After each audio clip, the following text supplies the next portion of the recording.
So these pictures we're going to take a step back now and we're going to kind of go through things piece by piece. So these pictures show us um, the cerebral spinal fluid. That is kind of like the water that's in the bag that holds the brain and the spinal cord, which together are called the central nervous system.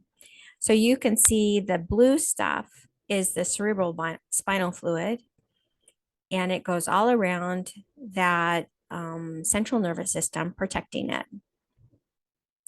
So that's a component of the lymphatic system.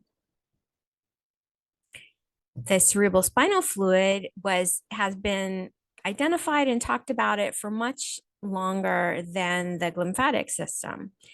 Of course, people noticed that if they got hit in the head, if there was a crack in the skull, then water would leak out. And so they knew something was going on. They didn't know what it was, but they did see that there was water in there.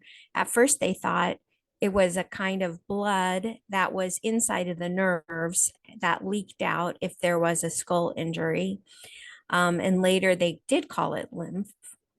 And then finally, in the 1700s, people started to kind of understand the system better.